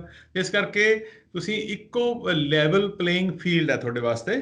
ਤੇ ਤੁਹਾਡੇ ਇਹ ਤੁਹਾਨੂੰ ਇਹਦਾ ਐਡਵਾਂਟੇਜ ਇਹ ਹੈ, ਜਦੋਂ ਤੁਸੀਂ ਨੈਕਸਟ ਟਾਈਮ ਜਦੋਂ ਜਾਓਗੇ ਦੁਬਾਰਾ ਹੈਲਪ ਲੈਣ ਲੋਕਾਂ ਤੋਂ, ਤੁਸੀਂ ਉਹਨਾਂ ਨੂੰ ਕਹਿ ਸਕਦੇ ਆ ਆਪਣੀ ਛਾਤੀ ਚੌੜੀ ਕਰਕੇ ਵੀ ਮੈਂ ਉਹਦੇ ਵਾਸਤੇ ਖੜਾ ਸੀਗਾ ਉਦੋਂ, ਹਨਾ। ਜੇ ਤੁਸੀਂ ਹੁਣ ਇਸ ਤੇ ਨਾ ਕਰੋਗੇ। ਪ੍ਰਧਾਨ ਮੰਤਰੀ ਜਸਟਿਨ ਟਰੂਡੋ ਨੇ ਹੀ ਇਸ ਸੰਬੰਧੀ ਉਹਨਾਂ ਨੇ ਵੀ ਇੱਕ ਬਿਆਨ ਦਿੱਤਾ ਸੀ। ਉਹਨਾਂ ਨੇ ਸ਼ਾਂਤਮਈ ਢੰਗ ਨਾਲ ਪ੍ਰੋਟੈਸਟ ਜਿਹੜੇ ਕਰ ਰਹੇ ਨੇ ਉਹਨਾਂ ਨੂੰ ਪੂਰਾ ਹੱਕ ਹੈਗਾ ਪ੍ਰੋਟੈਸਟ ਕਰਨ ਦਾ। ਹਿਊਮਨ ਰਾਈਟਸ ਦਾ ਵੀ ਉਹਨਾਂ ਨੇ ਜ਼ਿਕਰ ਕੀਤਾ। ਤਾਂ ਅਜਿਹੇ ਵਿੱਚ ਫਿਰ ਆਪਣੇ ਅਫੀਸ਼ੀਅਲਸ ਕਿਉਂ ਨਹੀਂ ਅੱਗੇ ਆਉਂਦੇ? ਇਹ ਵੀ ਇੱਕ ਸਵਾਲ ਬਣਦਾ ਹੈ। ਹਾਂਜੀ ਹਾਂ, ਇਹ ਸਾਡਾ, ਦੇਖੋ ਸਾਡਾ ਫਰਜ਼ ਬਣਦਾ ਉਹਨਾਂ ਨੂੰ ਉਸ ਸੋਚ ਵਿੱਚੋਂ ਕੱਢਣਾ ਵੀ ਇਹ ਕਿਉਂ ਜ਼ਰੂਰੀ ਹੈ ਸਾਡੇ ਵਾਸਤੇ। ਕਿਉਂਕਿ ਉਹਨਾਂ ਨੂੰ ਇਹ ਵੀ ਜਿਹੜੇ ਪੋਲੀਟੀਕਲ ਬੰਦੇ ਹੁੰਦੇ ਨੇ ਪਹਿਲਾਂ ਦੇਖਦੇ ਵੀ what is the consensus of the people, the majority of the people are asking। So ਅਸੀਂ ਉਹਨਾਂ ਨੂੰ ਇਸ ਸਟੈਪ ਦੇ ਨਾਲ ਜਗਾ ਰਹੇ ਹਾਂ। ਪਰ ਨਾਲੇ ਦੇਖੋ ਇਹ ਵੀ ਇੱਕ ਪਲੇਟਫਾਰਮ ਇਹਨਾਂ ਵਾਸਤੇ ਅਸੀਂ ਤਿਆਰ ਇੱਕ ਕਿਸਮ ਦਾ ਕਰ ਰਹੇ ਹਾਂ। ਤੇ ਅੱਜ 42 ਬੰਦੇ 40 ਬੰਦੇ ਇਕੱਠੇ ਹੋ ਕੇ ਇੱਕ ਜਿਹੜੀਆਂ ਕਾਮਨ ਚੀਜ਼ਾਂ ਨੇ ਉਹਦੇ ਵਾਸਤੇ ਇਕੱਠੇ ਆਵਾਜ਼ ਚਲਾਉਂਦੇ ਨੇ। ਕੱਲ ਨੂੰ ਕੋਈ ਹੋਰ ਵੀ ਇਸ਼ੂ ਹੋ ਸਕਦਾ, ਉਹਨਾਂ ਵਾਸਤੇ ਇੱਕ ਕਾਰਨ ਬਣ ਜਾਏਗਾ। ਦੇਖੋ ਮੈਂ ਤਾਂ ਇਹ ਵੀ ਕਹਾਂਗਾ ਵੀ ਲੋਕਾਂ ਨੂੰ ਵੰਡਣ ਦੀ ਬਜਾਏ, ਜਿਵੇਂ ਦੀਵਾਲੀ ਹੈ, ਗੁਰਪੁਰਬ ਹੈ, ਹੋਰ ਕੋਈ ਜਿਹੜੇ ਆਪਣੇ ਕਾਮਨ ਤਿਉਹਾਰ ਨੇ, ਇਹ ਤਾਂ ਹੈ ਨਹੀਂ ਵੀ NDP ਦੀ ਦੀਵਾਲੀ ਅਲੱਗ ਹੈ ਤੇ ਲਿਬਰਲ ਦੀ ਅਲੱਗ ਹੈ, ਦੂਜੀ ਅਲੱਗ ਹੈ। ਤੁਸੀਂ ਸਮਾਂ ਤੇ ਆਪਣੀ ਕਮਿਊਨਿਟੀ ਨੂੰ ਚੰਗਾ ਮਹਿਸੂਸ ਕਰਾਉਣ ਵਾਸਤੇ ਆਟੋਆ ਦੇ ਵਿੱਚ ਸਾਰੇ ਜਣੇ ਇਕੱਠੇ ਬਣਾਓ, ਹੈ ਨਾ। ਰਾਦਰ ਦੈਨ ਇਕੱਲੇ ਬਣਾਉਂਦੇ ਆ। ਆਪਦੀ ਜਿਹੜੀ ਹੈ ਜਿਹੜੇ ਤੁਹਾਡੇ ਵੋਟ ਬੈਂਕ ਆ ਜਾਂ ਕਿਵੇਂ ਉਹਨੂੰ ਕੇਟਰ ਕਰਦੇ ਆ, ਤੁਸੀਂ ਲੋਕਾਂ ਨੂੰ ਕੇਟਰ ਕਰੋ। ਉਹਦੇ ਨਾਲ ਕੀ ਹੁੰਦਾ ਵੀ ਕਮਿਊਨਿਟੀ ਹੈ ਨਾ, ਇੱਕ ਤਾਂ ਉਹਨਾਂ ਨੂੰ ਇੱਕ ਚਾਂਸ ਮਿਲ ਜਾਂਦਾ ਇਕੱਠੇ ਗੱਲ ਕਰਨ ਦਾ। ਹੁਣ ਦੇਖੋ ਜਿਹੜਾ ਅੰਦੋਲਨ ਆਪਣੇ ਉੱਥੇ ਚੱਲ ਰਿਹਾ, ਇਹ ਸੈਂਟੀਮੈਂਟ ਨੇ ਜਨਤਾ ਇਕੱਠੀ ਕਰਤੀ ਨਾ, ਹੈਨਾ। ਇਹ ਮੈਂ ਜਿਵੇਂ ਕਹਿ ਰਿਹਾ ਸੀ ਅੱਗੇ ਵੀ, ਮੈਂ ਕਈ ਥਾਂ ਤੇ ਕਿਹਾ ਵੀ ਇਹ ਕਿਸਮ ਦਾ ਇਸ ਤਰ੍ਹਾਂ ਅੰਦੋਲਨ ਮੈਦਾਨੀ ਬਣ ਗਿਆ ਤੇ ਧਰਤੀ ਚਾਟੀ ਬਣ ਗਈ। ਪੰਜਾਬੀਆਂ ਦੇ ਜਿਹੜੇ ਇਮੋਸ਼ਨਸ ਨੇ, ਮਾੜੀਆਂ ਚੰਗੀਆਂ ਗੱਲਾਂ, ਵੀ ਆਹ ਹੋ ਗਿਆ ਜੀ, ਚਿੱਟਾ ਹੋ ਗਿਆ, ਇਹ ਹੋ ਗਿਆ, ਉਹ ਇੱਕ ਦਹੀਂ ਬਣ ਗਿਆ। ਤੇ ਉਹ ਜਿਹੜਾ ਮਧਾਣੀ ਆ ਉਹ ਦਹੀਂ ਨੂੰ ਰਿੜਕ ਰਹੀ ਹੈ। ਉਹ ਜਿਹੜਾ ਆਮ ਤੌਰ ਤੇ ਮਧਾਣੀ ਦੇ ਦੋ, ਜਿਹੜਾ ਨੇਤਾ ਹੁੰਦਾ ਉਹਦੇ ਦੋ ਐਂਡ ਹੁੰਦੇ ਨੇ, ਇਹਦੇ ਲੱਖਾਂ ਹੀ ਐਂਡ ਨੇ। ਕੋਈ ਬੰਦਾ ਨਿਊਜ਼ੀਲੈਂਡ 'ਚ ਬੈਠਾ ਖਿੱਚੀ ਜਾਂਦਾ, ਉਹ ਜਿਹੜੀ ਮਧਾਣੀ ਖਿੱਚੀ ਜਾਂਦੀ। ਉਹ ਜਿਹੜੀ ਪੰਜਾਬੀਆਂ ਦਾ ਅਸਲੀ ਹੋਸ਼ ਜੋਸ਼ ਤੇ ਸੋਚ ਹੈ, ਚੰਗੀ ਜਿਹੜੀ ਆਪਣੀ ਚੰਗਿਆਈ ਹੈ, ਅੱਗੇ ਬੁਰਿਆਈ ਲੋਕਾਂ ਨੂੰ ਦਿਖਾਈ ਜਾ ਰਹੀ ਸੀ। ਹੁਣ ਸਮਾਂ ਤੇ ਬੁਰਿਆਈ ਦੀ ਸਿੱਟਣ ਦੀ ਕੋਸ਼ਿਸ਼ ਕੀਤੀ ਜਾਂਦੀ ਹੈ ਵੀ ਖਾਲਿਸਤਾਨੀ ਹੈ ਜੀ, ਫਲਾਣਾ ਤੇ ਹੋਗਾ, ਪਰ ਮੱਖਣ ਜਿਹੜਾ ਨਿਕਲ ਰਿਹਾ ਉਹ ਲੋਕਾਂ ਦੇ ਸਾਹਮਣੇ ਆ ਰਿਹਾ ਵੀ ਇਹ ਤਾਂ ਬੜੇ ਵਧੀਆ ਬੰਦੇ ਨੇ, ਇਹਨਾਂ ਦੀ ਹਿਸਟਰੀ ਕਿੰਨੀ ਹੈ, ਸਾਡੇ ਜਿਹੜੇ ਗੁਰੂ ਨੇ ਉਹਨਾਂ ਨੇ ਕੀ ਕੀਤਾ ਹੋਇਆ, ਸਾਡੀ ਕਿੰਨੀ ਵਾਰੀ ਅਸੀਂ ਦਿੱਲੀ ਜਿੱਤੀ ਹੋਈ ਹੈ, ਕਿਉਂ ਜਿੱਤੀ ਹੋਈ ਹੈ, ਕਿਵੇਂ ਅਸੀਂ ਦਿੱਲੀ, ਦੇਖੋ ਤੁਸੀਂ ਲਾਖੋ ਬਗੇਲ ਸਿੰਘ ਹੋਣਾ ਨੇ ਇੰਨੇ ਪਾਵਰਫੁਲ ਬੰਦੇ ਸੀਗੇ, ਜਿਹੜੀਆਂ ਮਿਸਲਾਂ ਆਪਸ ਵਿੱਚ ਹੀ ਲੜਦੀਆਂ ਸੀ। ਜਦੋਂ ਦਿੱਲੀ ਤੇ ਕਰਨਾ ਸੀ ਅਟੈਕ ਤਾਂ ਸਾਰਿਆਂ ਨੇ ਇਕੱਠੇ ਹੋ ਗਏ, ਜਾ ਕੇ ਗਰਦਨ ਦੇ ਉੱਤੇ ਤਲਵਾਰ ਰੱਖ ਲਈ। ਉਦੋਂ ਬਾਅਦ ਦੇਖ ਲਓ, ਇੱਕ ਮੁਸਲਮਾਨ ਰਾਜੇ ਦੇ ਸਹਾਰਨਪੁਰ ਦੀ ਜਿਹੜੀ ਰਾਣੀ ਹੈ, ਉਹਨੂੰ ਆਪਣੀ ਭੈਣ ਬਣਾਇਆ। ਉਹਦੀ ਭੈਣ ਉਸ ਨੂੰ ਰੱਖੜੀ ਵਾਲੇ ਦਿਨ ਉਹਦੇ ਕਹਿਣ ਦੇ ਉੱਤੇ ਦਿੱਲੀ ਦੁਆਰਾ ਦਾਨ ਕਰਤੀ। ਸੋ ਸਾਡੀ ਤਾਂ ਹਿਸਟਰੀ ਬੜੀ ਹੈ ਵੀ ਅਸੀਂ ਕਦੇ ਵੀ ਕੋਈ ਵੀ ਕੰਮ ਜਿਹੜਾ ਇਹੋ ਜਿਹਾ ਕਰਦੇ ਹਾਂ, ਕੋਈ ਕਿਸੇ ਚੀਜ਼ ਨੂੰ ਹਥਿਆਉਣ ਵਾਸਤੇ ਜਾਂ ਉੱਥੇ ਉਹਨੂੰ ਰੋਕਣ ਵਾਸਤੇ ਜਾਂ ਉੱਥੇ ਬਹਿਣ ਵਾਸਤੇ ਜਾਂ ਉਹਨੂੰ ਉਹਦੇ ਕੋਈ ਰੂਲ ਕਰਨ ਵਾਸਤੇ ਨਹੀਂ ਕਰਦੇ। ਅਸੀਂ ਤਾਂ ਸੱਚ ਤੇ ਖੜਨ ਵਾਲੇ ਬੰਦੇ ਆ। ਇਹ ਸਾਰਾ ਆ ਰਿਹਾ ਹੈਗਾ। ਤੇ ਇਸ ਕਰਕੇ ਇਹਦੇ ਨਾਲ ਵੀ ਤੁਸੀਂ ਇੱਥੋਂ ਦੀ ਪਾਪੂਲੇਸ਼ਨ ਨੂੰ ਇੱਕ ਤੁਹਾਡੇ ਕੋਲੇ ਬਹੁਤ ਵੱਡਾ ਮੌਕਾ ਹੈਗਾ ਦੱਸਣ ਦਾ ਵੀ ਪੰਜਾਬੀ ਜਿਹੜੀ ਕਮਿਊਨਿਟੀ ਹੈ ਇਹਨੂੰ ਮੇਨ ਸਟ੍ਰੀਮ ਦੇ ਵਿੱਚ ਲੈ ਕੇ ਆਉਣਾ। ਜੇ ਇੱਥੇ ਅਸੀਂ ਆਪਣੇ ਜਿਹੜੇ ਛੋਟੇ ਛੋਟੇ ਸੈਂਡ ਬਾਕਸ ਆ ਉਹਦੇ ਵਿੱਚ ਤਾਂ ਅਸੀਂ ਗੱਲ ਇਹਦੀ ਹੋ ਰਹੀ ਹੈ ਬਹੁਤ। ਜਸਟ ਇਮੈਜਿਨ ਜੇ ਇਹ 42 ਦੇ 42 ਬੰਦੇ ਇੱਕ ਥਾਂ ਇਕੱਠੇ ਹੋ ਕੇ ਕਰਕੇ ਤੇ ਇਹ ਐਂ ਕਹਿ ਦੇਣ ਵੀ ਅਸੀਂ ਦੇਖ ਕਿੰਨੀ ਆਪਣੀ ਉਸਤਤ ਹੋਏਗੀ ਸਾਰੀ ਦੁਨੀਆ ਦੇ ਵਿੱਚ, ਇਕੱਲੀ ਇੱਥੇ ਕੈਨੇਡਾ 'ਚ ਨਹੀਂ ਵੀ ਉੱਥੋਂ ਕੈਨੇਡਾ ਵਾਲਿਆਂ ਨੇ ਆਹ ਕੀਤਾ। ਇਸ ਕਰਕੇ ਇਹ ਸਾਡੀ ਕੋਸ਼ਿਸ਼ ਹੈ। ਤੇ ਇਹ ਕੋਸ਼ਿਸ਼ ਮੇਰਾ ਖਿਆਲ ਹੈ, ਦੇਖੋ ਇਹ 40 ਬੰਦੇ ਨੇ, ਉਹਦੇ ਵਿੱਚੋਂ ਇੱਕ ਵਾਰੀ 15-20 ਬੰਦੇ ਵੀ ਆ ਜਾਣ ਦੈਟ ਇਜ਼ ਫਾਈਨ। ਦੂਸਰੇ ਬੰਦੇ ਫਿਰ ਆਪਣੇ ਆ ਜਾਣਗੇ, ਕਿਉਂਕਿ ਮੈਨੂੰ ਪਤਾ ਵੀ ਇੰਟੈਂਟ ਤਾਂ ਸਾਰਿਆਂ ਦੀ ਹੁੰਦੀ ਹੈ ਵੀ ਅਸੀਂ ਚੰਗੇ ਕੰਮ ਦੇ ਵਿੱਚ ਹਿੱਸਾ ਲਈਏ, ਪਰ ਉਹ ਕਈ ਵਾਰੀ ਉਹਨਾਂ ਦੀ ਜਿਹੜੀ ਜਿਹੜੀ ਹੈਗਾ ਨਾ ਹਿਸਾਬ ਕਿਤਾਬ ਲਾਉਣ ਦੇ ਵਿੱਚ ਉਹਨਾਂ ਨੂੰ ਪਤਾ ਨਹੀਂ ਲੱਗਦਾ ਵੀ ਇਹ ਸਾਡੇ ਵਾਸਤੇ ਫਾਇਦੇ 'ਚ ਹੈ ਨੁਕਸਾਨ ਦੇ ਵਿੱਚ ਹੈ। ਤੇ ਸਾਡਾ ਇਹ ਫਰਜ਼ ਬਣਦਾ ਜਿਹੜੇ ਕਮਿਊਨਿਟੀ ਦੇ ਸਿਰ ਕੱਢ ਬੰਦੇ ਲਾ ਲਓ ਆਪਣੇ ਨੂੰ, ਆਊਟ ਆਫ ਗ੍ਰੈਟੀਚਿਊਡ, ਨਾ ਕਿ ਮੈਂ ਕੋਈ ਕੁਝ ਬਣਨਾ ਹੈਗਾ, ਆਊਟ ਆਫ ਗ੍ਰੈਟੀਚਿਊਡ ਵੀ ਇਸ ਮੁਲਕ ਨੇ ਸਾਨੂੰ ਇੰਨਾ ਕੁਝ ਦਿੱਤਾ ਹੋਇਆ, ਇੰਨੀ ਤਾਕਤ ਦਿੱਤੀ ਹੈ ਕਿ ਮੇਰੀ ਰੋਜ਼ੀ ਰੋਟੀ ਦੇ ਵਿੱਚ ਕੋਈ ਵੀ ਇੰਡੀਆ ਦਾ ਬੰਦਾ ਜਾਂ ਇੱਥੋਂ ਦਾ ਬੰਦਾ ਜਿਹੜਾ ਪਾਵਰਫੁਲ ਆ, ਭਾਵੇਂ ਸਿਆਸੀ ਹੋਵੇ, ਭਾਵੇਂ ਪੈਸੇ 'ਚ ਹੋਵੇ, ਭਾਵੇਂ ਉਂਝ ਹੋਵੇ, ਉਹ ਵਿਘਨ ਨਹੀਂ ਪਾ ਸਕਦਾ।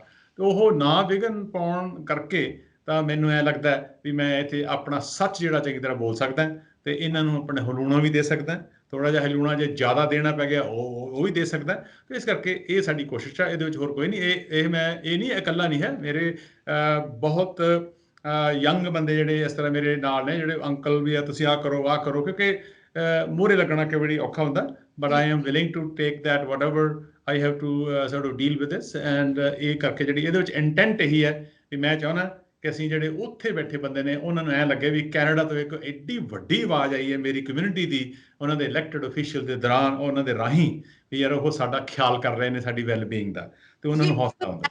ਜਿਵੇਂ ਸਪੋਰਟ ਦੀ ਤੁਸੀਂ ਵੀ ਗੱਲ ਕੀਤੀ, ਕੈਨੇਡਾ ਦਾ ਸਪੋਰਟ ਅਸੀਂ ਵੀ ਦੇਖ ਰਹੇ ਹਾਂ ਕਿ ਸਿਰਫ ਟੋਰਾਂਟੋ ਨਹੀਂ, ਵੈਨਕੂਵਰ, ਕੈਲਗਰੀ, ਆਟਵਾ, ਕਿਤੇ ਵੀ ਹੋਏ, ਕੋਈ ਵੀ ਹਰ ਵੀਕਐਂਡ ਅਸੀਂ ਦੇਖਦੇ ਹਾਂ ਕਿ ਰੈਲੀ ਹੁੰਦੀ ਹੈ, ਪ੍ਰੋਟੈਸਟ ਹੁੰਦੇ ਹੈ, फूड ड्राइव्स हो रही हैं, या फिर मोटरसाइकिल क्लब वाले हैगे जो एक कॉन्सुलेट ऑफिस ਦੇ ਬਾਹਰ ਪ੍ਰੋਟੈਸਟ ਕਰ ਰਹੇ हैं। हर कोई अपने अपने तरीके ਨਾਲ ਪ੍ਰੋਟੈਸਟ ਹੈ। ਗੱਡੀਆਂ ਤੇ ਅਸੀਂ ਦੇਖ ਰਹੇ ਹਾਂ ਕਿ ਫਲਾਇਰਸ ਲੱਗੇ ਹੋਏ ਆ, ਸਟickers ਲੱਗੇ ਹੋਏ ਆ ਫਾਰਮਰ ਸਪੋਰਟ ਦੇ। ਹੁਣ ਤੁਸੀਂ ਇੱਕ ਇਨੀਸ਼ੀਏਟਿਵ ਲਿਆ, ਲੈਟਰ ਦਾ ਤੁਸੀਂ ਆਪਣੇ ਵੱਲੋਂ ਲਿਖੀ ਹੈ, ਹੁਣ ਤੁਸੀਂ ਕਮਿਊਨਿਟੀ ਨੂੰ ਆਪਣੇ ਵੱਲੋਂ ਕੀ ਅਪੀਲ ਕਰਨਾ ਚਾਹੁੰਦੇ ਹੋ? ਮੈਂ ਕਮਿਊਨਿਟੀ ਨੂੰ ਇਹੀ ਅਪੀਲ ਕਰਦਾ, ਉਹ ਲੈਟਰ ਹਾਲਾਂਕਿ ਮੇਰੇ ਅਕਾਊਂਟ ਤੋਂ ਗਿਆ ਹੋਇਆ, ਪਰ ਉਹਦੇ ਵਿੱਚ ਮੈਂ ਲਿਖਿਆ ਵੀ ਮੇਰਾ ਆਪਣਾ ਨਾਮ ਲਿਖਣ ਦੇ ਬਾਅਦ ਇਹ ਲਿਖਿਆ ਵੀ other concerned member of the community, ਹੈ ਨਾ। ਸੋ ਮੈਂ ਈਵਨ ਜਿਹੜੇ ਜਗਮੀਤ ਹੋਣਾ ਦੇ ਨਾਲ ਜਿਹੜੇ ਬੰਦੇ ਕੰਮ ਕਰਦੇ ਨੇ ਉਹਨਾਂ ਦੇ ਨਾਲ ਵੀ ਮੇਰਾ ਲਿੰਕ ਹੈ, ਉਹਨਾਂ ਦਾ ਵੀ ਇਹਦੇ ਵਿੱਚ ਯੋਗਦਾਨ ਹੈ। ਈਵਨ ਆਪਣੇ MP ਜਿਹੜੇ ਇੱਥੋਂ ਦੇ ਨੇ, ਮੈਂ ਹਾਲੇ ਕਿਸੇ ਦਾ ਨਾਂ ਨਹੀਂ ਲਊਂਗਾ, ਜਿਹੜੇ ਆਪਣੇ ਲਿਬਰਲ ਦੇ ਵੀ ਨੇ, ਉਹਨਾਂ ਨਾਲ ਵੀ ਮੇਰੀ ਗੱਲ ਹੋਈ ਹੈ। ਉਹਨਾਂ ਨੇ ਵੀ ਕਿਹਾ ਵੀ ਹਾਂ ਠੀਕ ਹੈ, ਇਹ ਬਹੁਤ ਵਧੀਆ ਗੱਲ ਹੈ, ਕਰਨਾ ਚਾਹੀਦਾ।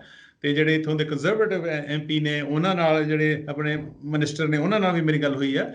ਸੋ ਇਹ ਨਹੀਂ ਹੈ ਮੈਂ ਇਕੱਲਾ ਇਹ ਹੈ ਵੀ ਚਲੋ ਇੱਕ ਬੰਦੇ ਨੂੰ ਇਨੀਸ਼ੀਏਟਿਵ ਤਾਂ ਕਿਸੇ ਨੂੰ ਲੈਣਾ ਪੈਂਦਾ, ਪਰ ਅਦਰਵਾਈਜ਼ ਜਿਹੜੀ ਮੇਰੇ 'ਚ ਕੋਈ ਤਾਕਤ ਹੈ ਜਿਹੜੀ ਬੋਲ ਰਹੀ ਹੈ, ਜਿਹੜਾ ਸੈਂਟੀਮੈਂਟ ਆ, ਉਹ ਮੇਰਾ ਇਕੱਲੇ ਦਾ ਨਹੀਂ ਹੈ। ਉਹ ਕਮਿਊਨਿਟੀ ਦਾ ਸੈਂਟੀਮੈਂਟ ਹੈ। ਅਪੀਲ ਮੈਂ ਇਹੀ ਕਰਨੀ ਹੈ ਇਹ ਸਾਰਿਆਂ ਨੂੰ ਵੀ ਆਪਣੀ ਆਪਣੀ ਜਗ੍ਹਾ ਦੇ ਉੱਤੇ ਤੇ ਤੁਸੀਂ ਜਿਹੜੇ ਤੁਹਾਡੇ ਰਿਪਰੈਜ਼ੈਂਟੇਟਿਵ ਨੇ, ਭਾਵੇਂ ਕਾਉਂਸਲਰ ਹੋਵੇ, ਭਾਵੇਂ ਤੁਹਾਡਾ MP ਹੋਵੇ, ਭਾਵੇਂ MLA ਹੋਵੇ, ਭਾਵੇਂ ਉਹ BC 'ਚ ਹੈ, ਭਾਵੇਂ ਅਲਬਰਟਾ ਦੇ ਵਿੱਚ ਹੈ, ਸੈਸਕਾਟੂਨ 'ਚ ਵੀ ਹੈਗੇ, ਆਪਣੇ ਮੈਨੀਟੋਬਾ 'ਚ ਵੀ ਹੈਗੇ ਨੇ, ਤੇ ਉਹ ਸਾਰਿਆਂ ਬੰਦਿਆਂ ਨੂੰ ਮੈਂ ਇਹ ਅਪੀਲ ਕਰਦਾ ਕਿ ਤੁਸੀਂ ਨਾ ਜ਼ਰੂਰ ਇੱਕ ਵਾਰੀ ਅੱਖਾਂ ਬੰਦ ਕਰਕੇ ਸੋਚੋ ਵੀ ਉਹਨਾਂ ਬੰਦਿਆਂ ਬਾਰੇ ਤੁਸੀਂ ਇੱਥੋਂ ਬੈਠੇ ਕੀ ਕਰ ਸਕਦੇ ਹੋ।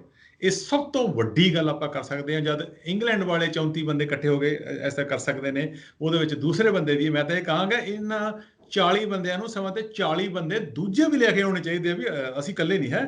ਇੱਥੋਂ ਦੀ ਸਾਰੀ ਜਿਹੜੀ general public is very concerned about the well being of that. So ਉਹ ਆਪਣੇ ਆਪਣੇ ਜਿੰਨਾ ਵੀ ਕੋਈ ਬੰਦਾ ਯੋਗਦਾਨ ਪਾ ਸਕਦਾ ਉਹਨਾਂ ਨੂੰ ਇਹ ਦੱਸੋ ਵੀ ਇਹ ਚੀਜ਼ ਵਧੀਆ ਹੈਗੀ ਹੈ, ਅਸੀਂ ਇਹਦੇ ਵਿੱਚ ਐਗਰੀ ਕਰਦੇ ਹਾਂ। ਇਹਦੇ ਨਾਲ ਸਾਡੇ ਜਿਹੜਾ ਸੈਂਟੀਮੈਂਟ ਹੈ ਉਹ ਸਾਡੇ ਉੱਥੇ ਲੋਕਾਂ ਤੱਕ ਪਹੁੰਚੇਗਾ ਇਸ ਸਰਕਾਰ ਰਾਹੀਂ, ਜਿਨ੍ਹਾਂ ਨੇ ਉਹਨਾਂ ਦੇ ਜਿਹੜੇ ਹਾਈ ਕਮਿਸ਼ਨ ਆਫਿਸਰਸ ਨੇ, ਉਹ ਜਿਹੜੇ ਮਿਸ਼ਨ ਹੁੰਦੇ ਨੇ ਨਾ ਕਿਸੇ ਵੀ ਕੰਟਰੀ ਦੇ ਮਿਸ਼ਨ ਨੇ, ਉਹਨਾਂ ਦਾ ਕੰਮ ਹੀ ਇਹੀ ਹੁੰਦਾ ਵੀ ਜਿਹੜਾ ਇੱਕ ਤਾਂ ਚਲੋ ਉੱਥੋਂ ਦੇ ਲੋਕਾਂ ਦੀ ਗੱਲ ਇੱਥੇ ਇਹ ਦੱਸਣੀ, ਤੇ ਇੱਥੋਂ ਦੇ ਲੋਕਾਂ ਦੀ ਗੱਲ ਉਹਨੂੰ ਦੱਸਣੀ ਕਿ ਤਾਂ ਕਿ ਉਹਨਾਂ ਦੀ ਜਿਹੜੀ ਸਰਕਾਰ ਹੈ ਉਹਨਾਂ ਨੂੰ ਫੈਸਲੇ ਕਰਨ ਦੇ ਵਿੱਚ ਥੋੜ੍ਹੀ ਜਿਹੀ ਸੁਖਾਲ ਪੈਦਾ ਹੋਵੇ, ਵਧੀਆ ਉਹਨਾਂ ਨੂੰ ਐਸਾ ਲੱਗੇ ਵੀ ਆਹ ਮੈਸੇਜ ਉੱਥੋਂ ਆ ਰਿਹਾ ਬੜਾ ਸਟਰੋਂਗ ਹੈ। ਭਾਵੇਂ ਉਹ ਸੋਚ ਦੂਜੇ ਪਾਸੇ ਵੀ ਰਹੇ ਹੋਣ, ਪਰ ਫਿਰ ਵੀ ਉਹ ਸਾਡੇ ਮੈਸੇਜ ਇੰਨੇ ਸਟਰੋਂਗ, ਅਸੀਂ ਡੈਮੋਕ੍ਰੈਟਿਕ ਕੰਟਰੀਆਂ, ਨਿਊਜ਼ੀਲੈਂਡ, ਆਸਟ੍ਰੇਲੀਆ, ਇੰਗਲੈਂਡ, USA ਦੇ ਦੇਖੋ ਕਾਂਗਰਸਮੈਨ ਜਿਹੜੇ ਵਾਈਟ ਹੈਗੇ ਨੇ ਉਹ ਵੀ ਲਿਖੀ ਜਾਂਦੇ ਨੇ। ਜਦ ਉਹ ਲਿਖ ਸਕਦੇ ਨੇ, ਅਸੀਂ ਕਿਉਂ ਨਹੀਂ ਲਿਖ ਸਕਦੇ, ਹੈ ਨਾ। ਇਸ ਕਰਕੇ ਮੈਨੂੰ ਪਤਾ ਹੈ ਲੋਕਾਂ ਦੀ ਵੀਕਨੈਸਿਸ ਹੋ ਸਕਦੀਆਂ ਨੇ, ਕਿਸੇ ਨੇ ਵੀਜ਼ਾ ਲੈਣਾ, ਕਿਸੇ ਇਹ ਕਰਨਾ ਹੈ। ਸਾਡੀ we have a nature, basic nature ਹੈ, we want to be associated with the power, we always have a hard time to break tie with the power, we have a hard time to become an obstacle or bring anybody in between ਜੇ ਕੋਈ ਇਹ powerful officers ਨੇ।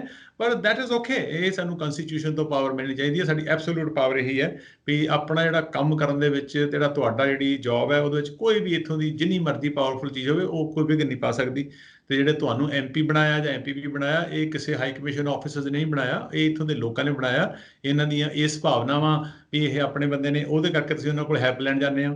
ਤੇ ਇਸ ਕਰਕੇ ਹੁਣ ਆਪਣੇ ਬੰਦੇ ਨੇ ਤੇ ਉਹਨਾਂ ਦੇ ਜਿਹੜੇ ਮਾਂ ਪਿਓ ਜਾਂ ਭੈਣ ਭਰਾ ਉੱਥੇ ਪਿੱਛੇ ਬੈਠੇ ਨੇ, ਉਹਨਾਂ ਵਾਸਤੇ ਜੇ ਤੁਸੀਂ ਕੁਝ ਕਰ ਸਕਦੇ ਹੋ ਤਾਂ ਇਲੈਕਟਡ ਬੰਦੇ ਇਹੀ ਕਰ ਸਕਦੇ ਨੇ। ਤੇ ਜਿਹੜੇ ਤੁਹਾਨੂੰ ਸੁਣਨ ਵਾਲੇ, ਦੇਖਣ ਵਾਲੇ ਨੇ, ਉਹ ਉਹਨਾਂ ਨੂੰ ਮਾੜਾ ਮੋਟਾ ਜ਼ਰੂਰ ਹਿਲਾਉਣ ਵੀ, ਕਹਿਣ ਵੀ ਹਾਂ ਵੀ ਤੁਸੀਂ ਇਹ ਜਿਹੜੇ ਲੈਟਰ ਨੇ ਇਹ ਸਾਈਨ ਕਰਕੇ ਤੇ ਇਹਨਾਂ ਨੂੰ ਤੁਸੀਂ ਵਾਪਸ ਭੇਜੋ ਤੇ ਹਾਈ ਕਮਿਸ਼ਨ ਦੇ ਵਿੱਚ ਸਾਡੇ ਸੈਂਟੀਮੈਂਟ ਜਿਹੜੇ ਆ ਉਹ ਆਫੀਸ਼ੀਅਲੀ ਰਜਿਸਟਰ ਕਰਾਓ। ਜੀ ਬਿਲਕੁਲ, ਅਸੀਂ ਵੀ ਆਪਣੇ ਚੈਨਲ ਦੇ ਰਾਹੀਂ ਇਹੀ ਕਹਿਣਾ ਚਾਹਾਂਗੇ ਵਿਊਅਰਸ ਨੂੰ ਕਿ ਆਪਣੇ ਰਾਈਡਿੰਗ ਦੇ ਜਿਹੜੇ ਇਲੈਕਟਡ ਰਿਪਰੈਜ਼ੈਂਟੇਟਿਵ ਨੇ ਉਹਨਾਂ ਤੱਕ ਆਵਾਜ਼ ਪਹੁੰਚਾਈ ਜਾਏ ਕਿ ਜਿਹੜੇ ਤੁਹਾਡੇ ਵੱਲੋਂ ਲੈਟਰ ਭੇਜਿਆ ਗਿਆ ਉਸ ਨੂੰ ਸਾਈਨ ਕੀਤਾ ਜਾਏ ਤੇ ਹਾਈ ਕਮਿਸ਼ਨ ਤੱਕ ਇੱਕ ਮੈਸੇਜ ਦਿੱਤਾ ਜਾਏ। ਬਹੁਤ ਬਹੁਤ ਧੰਨਵਾਦ ਸਾਡੇ ਨਾਲ ਜੁੜਨ ਦੇ ਲਈ ਤੇ ਇਨਫੋਰਮੇਸ਼ਨ ਸਾਂਝੀ ਕਰਨ ਦੇ ਲਈ। Thank you so much and stay safe. Thank you, Rupinder. Thank you for taking me in. God bless you. And I wish the very best for the Punjabi all over the world, and the very best for the people who are sitting at the door of New Delhi and ਆਪਣੀਆਂ ਮੰਗਾਂ ਮਨਾਉਣ ਵਾਸਤੇ। ਤੇ ਉਮੀਦ ਕਰਦਾ ਕਿ ਪਰਮਾਤਮਾ ਉਹਨਾਂ ਦੀ ਛੇਤੀ ਗੱਲ ਸੁਣੇ ਤੇ ਉਹ ਆਪਣੇ ਘਰਾਂ ਨੂੰ ਵਾਪਸ ਜਾਣ, ਆਪਣੀ ਫੈਮਿਲੀ ਦੇ ਵਿੱਚ। ਥੈਂਕ ਯੂ ਜੀ, thank you so much. Thank you. So ਐਸੀ ਸਾਡੀ ਖਾਸ ਗੱਲਬਾਤ ਹੈਰੀ ਧਾਲੀਵਾਲ ਦੇ ਨਾਲ। ਕੈਨੇਡਾ ਦੇ ਵੱਖ-ਵੱਖ ਸੂਬਿਆਂ ਵਿੱਚ ਕਿਸਾਨਾਂ ਦੇ ਸਮਰਥਨ ਵਿੱਚ ਕੀਤੇ ਜਾ ਰਹੇ ਪ੍ਰੋਟੈਸਟ ਤੇ ਕਾਰ ਰੈਲੀ ਦੀਆਂ ਖਬਰਾਂ ਵੀ ਅਸੀਂ ਤੁਹਾਡੇ ਤੱਕ ਪਹੁੰਚਾਉਂਦੇ ਰਵਾਂਗੇ। ਫਿਲਹਾਲ ਸਾਨੂੰ ਦਿਓ ਇਜਾਜ਼ਤ। ਸਤਿ ਸ਼੍ਰੀ ਅਕਾਲ।